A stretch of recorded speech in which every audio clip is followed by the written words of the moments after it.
Okay, hello everyone. I'm here to speak about personalized and human-centric approach to experience design and the impact it can make. That's a lot of words and a very large title. And so what I'm going to do is try to break everything down for you really simply. What we use are three guiding principles to really kind of help create a personalized and human-centric brand experience. I work at an agency called Freeman XP, which is what we do every day when we create events. And what I'm going to share with you are three ways that we start to look at everything. And the first way is called the story world, which is a way that we create an emotive ecosystem. We always want to create something that connects with people at an emotional level. Then there's the manifesto, and this helps us create a belief system, which I'll speak about. And then the final thing, which you might find beneficial, are the 7XD principles, which is a framework which we use to start to measure a human-centric experience. So the first one I'm talking about is the story world. So the story world is really interesting. It sounds like a big word, but it's not. It's a place where visitors can create and collect and connect experiences. And it's emotive, and it encourages storytelling. This place is a story world in its own sense, in its own right. And what we want to do is create really memorable experiences to do this.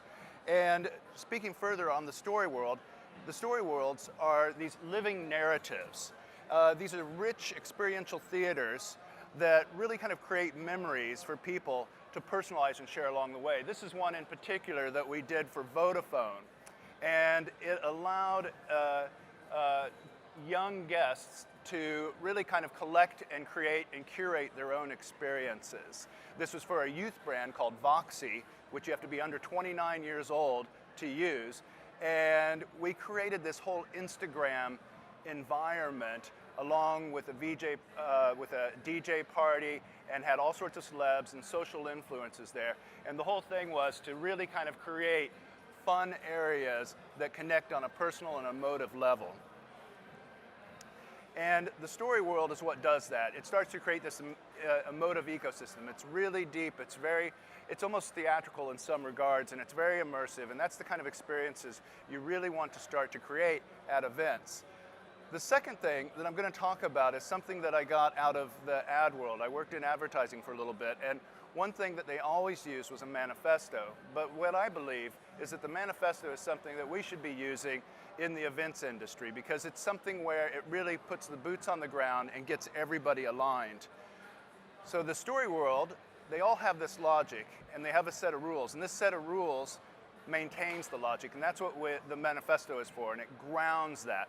And what's interesting is the manifesto really kind of starts to define the parameters of your event experience. And it looks at all the different artifacts that you might have, the characters, what people become, the story that they share. And it's a really good way to start to connect and not only align your clients and your customers and your brand, but the people that are attending them as well. And just to understand what a manifesto is, it's something that is used all over the world. This was one for Campaign Red, which you might have seen the different red iPods and the red telephones and stuff. Here's one right here.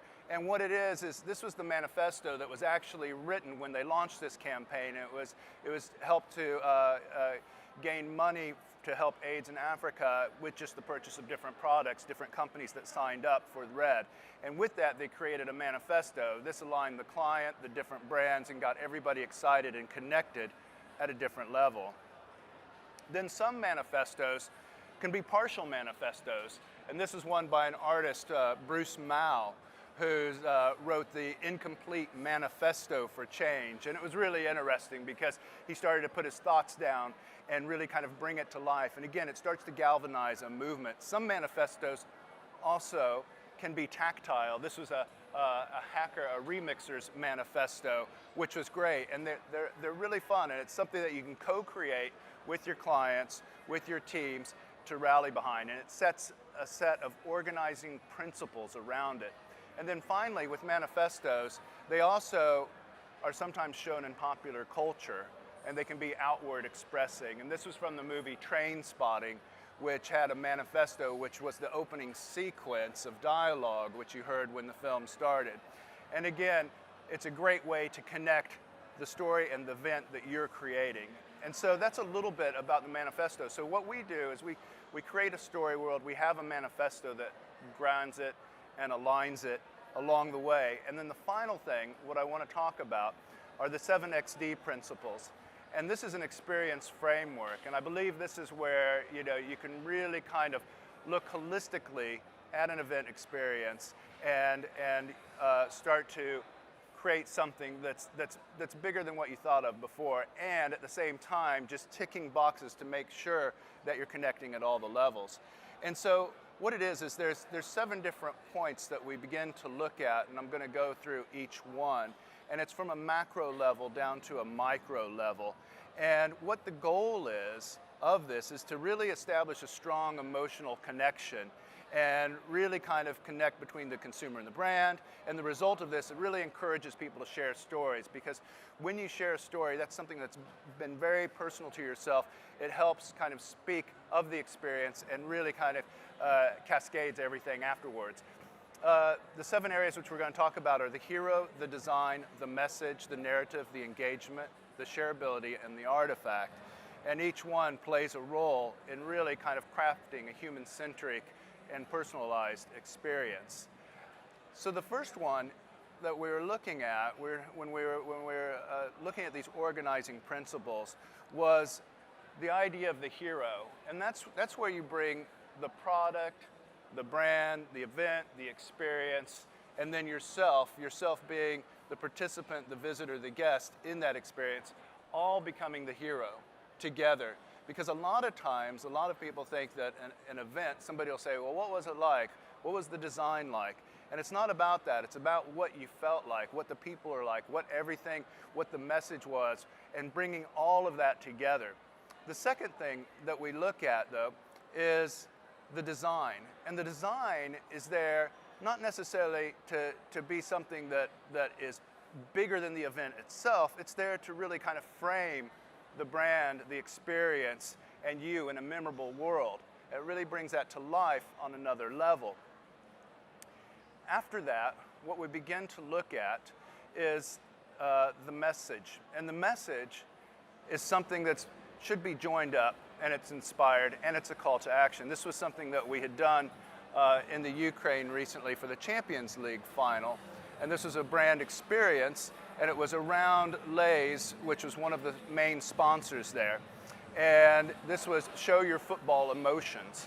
And what was great about this is they had a call to action and a whole campaign that related all the way through every channel that they had that they were communicating on, whether it was advertising, whether it was radio, whether it was TV, whether it was the packaging of the potato chips themselves, all the way down to the brand experience and how we curated that so people could show their football emotions. And we created a plethora of experiential pockets throughout the event. And this is the outside of it, where it all kind of came to life. After that, the fourth thing that we always look at is the narrative. And the narrative is very important. The narrative is that moment that starts to connect the journey, and it really kind of creates the story. And so this is an example of a trend lab. This is something that we've created before, which we host and facilitate with clients. And the narrative of that is this whole laboratory of exploration and experimentation. And with that, we have different trends, which are trend cubes, and we track those. And they're different assets that people can pick up along the way and look at. And the whole kind of expression of this journey is this laboratory feel. And it really kind of helps people understand the whole experiential design of this area. After the narrative, the next thing that we look at is the engagement. And what's interesting with the engagement, in this day and age, a lot of times we feel that we have the need to create lots of deep digital engagement, which is great, but it's also, we have to remember, we can take a step back and we can really have analog engagement as well. It doesn't have to be something that's very expensive. It can be something as simple as creating a call to action, and people come and write on the wall themselves. This was for a launch that we did for Leading Age, which was for retirement, and we encouraged young people and everybody around in the city to write down their dreams and what they would be when they would grow up. And it was a very, very, very simple way of engagement on a macro level. And it was interactive and immersive without being digital. And you don't have to spend a lot of money to do things like this, but all of these start to add up to create a very unique experience.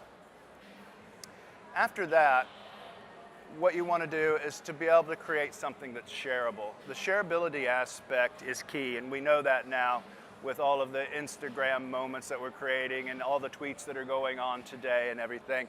And this was something what we did for Vodafone, and it was at the Summertime Ball in London, which was a one-day pop festival where they had 20 of the biggest bands in the world. And we had to communicate to a demographic, an audience, which was primarily 80% were teenage girls. And we created this whole way to communicate with them, which a lot of it was creating new different emojis that represented the event itself, because we understood that was the way they like to communicate. And with that, we created an emoji garden, which they were Instagramming and hashtagging along the way, and allowed them to collect different things to win a chance to get backstage passes and different VIP experiences.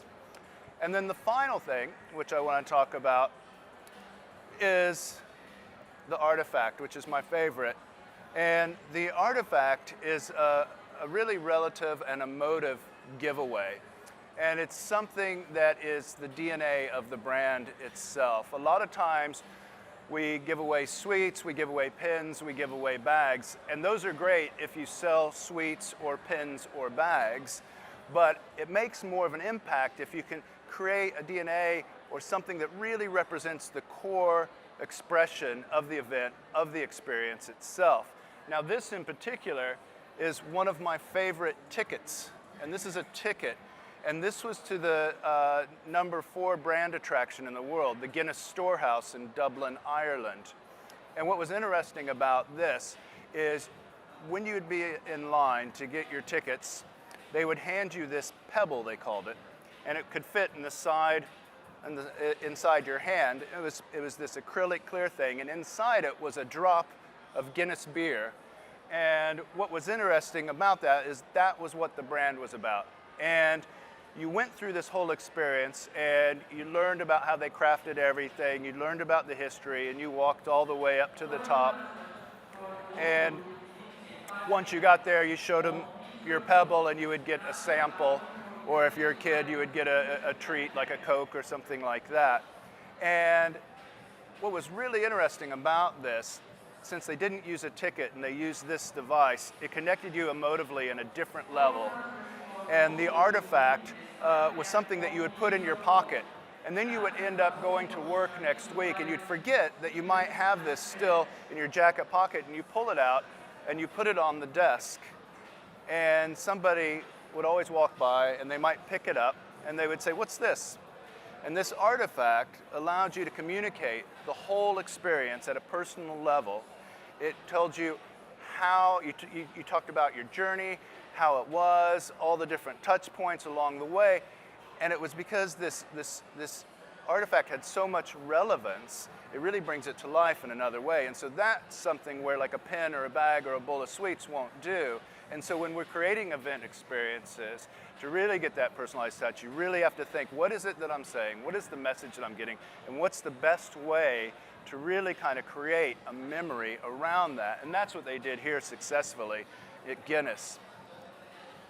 What we do is we look at all of these, and we have our own field guide that really kind of brings all 7 together. And we always use this to check against any project that we do.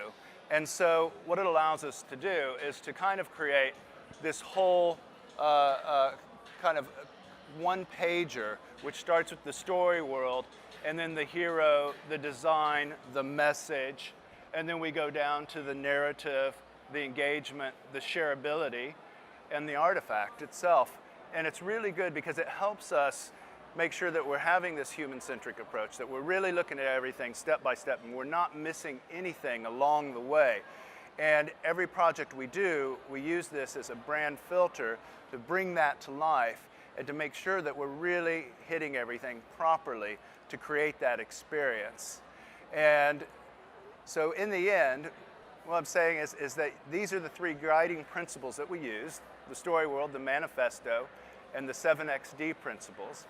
It's something we're very passionate about, and we really want to share that with everybody because we think that everybody could benefit from this and utilize it as well in their own event experiences. And it's a great way to create personalized and a human-centric approach to experience design and really create that impact that you want. Thank you very much. If you have any questions, let me know. Thanks.